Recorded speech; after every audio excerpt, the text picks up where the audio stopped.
Rob, thanks for joining WADA Talks. We hear today in anti-doping a lot more about education and particularly values-based education. Tell us a little bit about how that has developed over the years. It's been a process for sure. Values-based education is something that very few anti-doping organizations had been doing in the past. Part of the reason was it was a new topic for a lot of people, so the focus was on information, giving information about what was coming with the World Anti-Doping Code, inherently what WADA was and what WADA is at the time.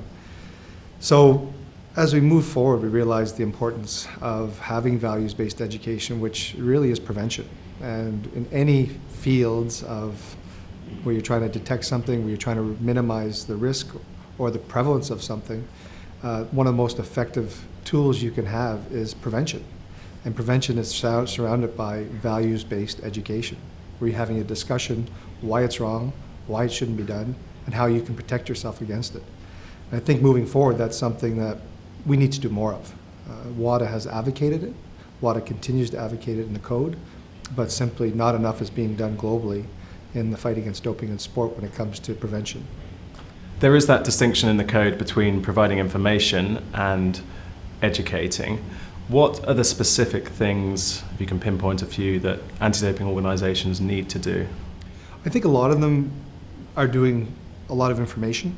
So they're holding outreach events, they're giving brochures out about what the TUEs are, what the processes are, what testing is all about.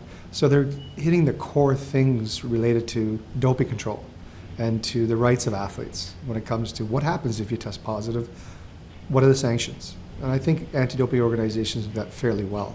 In fact, we did a survey 4 years ago that showed they were doing it well. One of the areas that was really lacking was that values-based education. And in the previous code, the 2009 code, it really didn't distinguish what education was and what information is.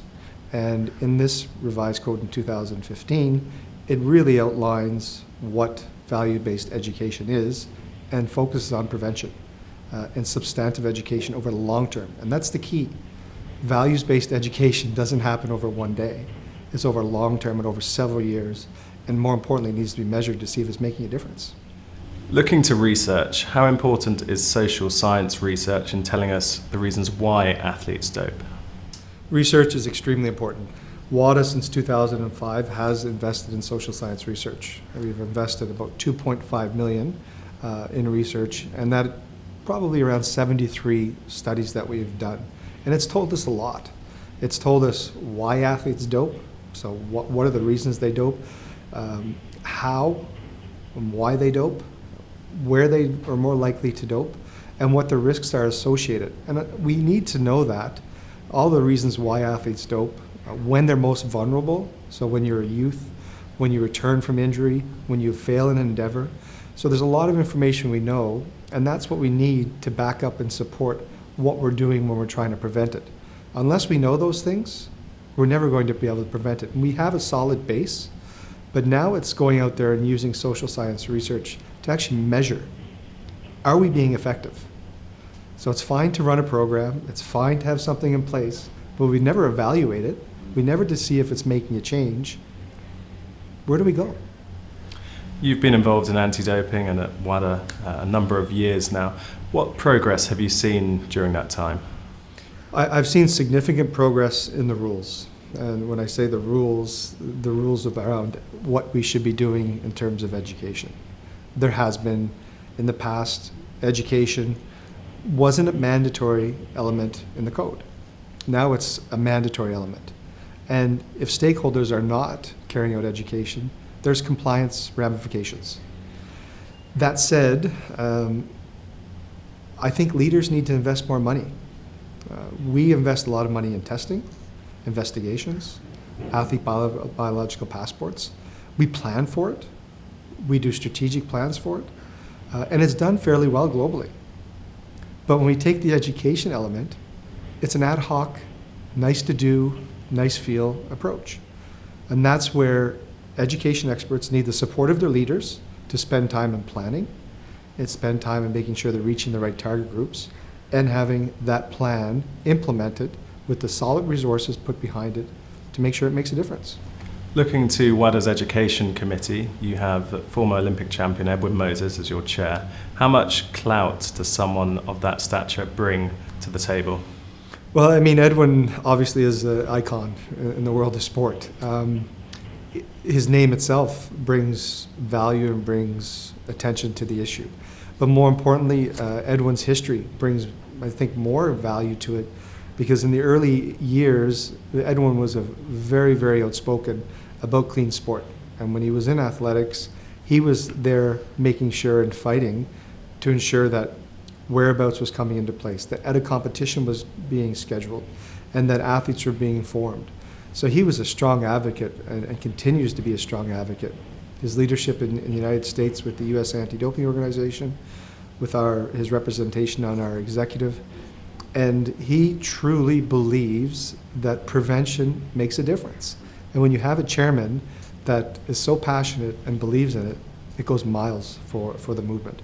And we need other leaders. We have it within WADA, but we need a community, NADOs, IFs, to have similar leaders that are as passionate and as strong towards the idea of prevention. We know what the revised World Anti-Doping Code asks of anti-doping organisations specifically as it pertains to education. What are WADA's main objectives, short-term objectives relating to education? I'd say our main two short-term objectives are, one, assisting our stakeholders with the implementation, so helping them develop plans. And the second would be to advocate and, again, make sure the leaders are investing in anti-doping. And we need to make sure they're investing in anti-doping education.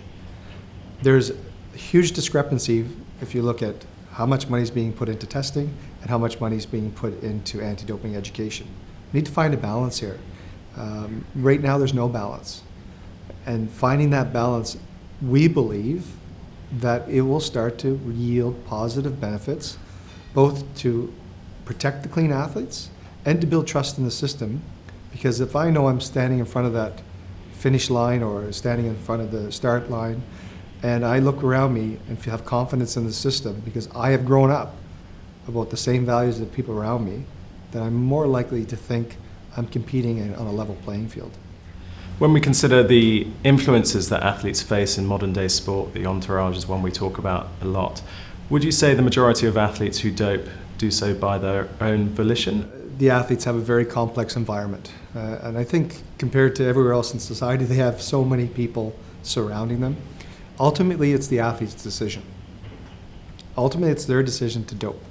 But we have to be realistic, because when you have a lot of pressure on you, when you have a lot of people telling you different things, it's hard to resist temptation sometimes. And that's why I've talked about the need to educate the athletes, but we need to start getting to all of the entourage and the support personnel and why they need to be promoting clean sport and why they need to be empowering their athletes and offering alternatives. It's simply not acceptable to say, you don't do this, you don't do that. It's more, you don't have to do that, because you have this, and you have the power to be able to compete clean. And that's the message that the athletes need to hear from their anti-doping organizations, but they also need to hear from their support personnel, including parents. We have athletes that end up testing positive, and their answer is, if my mom ever finds out, I'm in serious trouble. My mom. So that's a message of saying parents have a huge involvement along with the rest of the support personnel, and in having a multi-tiered approach and making sure we're addressing all of the entourage and the athlete. I think that's the key, and again, we need to do more of. It's not easy. It comes with time, but we have to start somewhere. How much of a challenge is it to get anti-doping education as a subject on the school curricula worldwide? You know, when I first took this position, I came in thinking, we're going to schools, we're going to take over the world, and we're going to change everything. But you know what? It's not reality. Schools are so overburdened with organizations such as WADA, such as prevention activities and AIDS and different areas where they want to get in the school curriculum. There's no room. There's simply no room in the school curriculum to address the world of anti-doping. We've piloted it in 5 countries. It worked for a year, but after we left, it was gone. So it's very difficult. And we've worked with our partners to see how we could best get into schools, and realized that even our colleagues in the Olympic movement have had a difficult time getting their value-based messages in the curriculum. So what we've done is we've kind of taken a bottom-up approach, and we've brought together all of our partners. So we brought together the International Olympic Committee, International Paralympic Committee, UNESCO, the Fair Play International, and the International Council for Sports Science and Physical Education, and worked with researchers to develop a values-based resource. Because teachers, a lot of times, are talking about values. So we've developed a resource to support their teaching.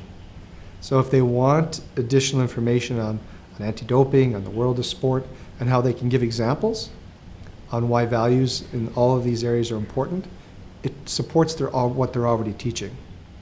Rob Koehler, thank you very much. Ben, it's been a pleasure. Thank you.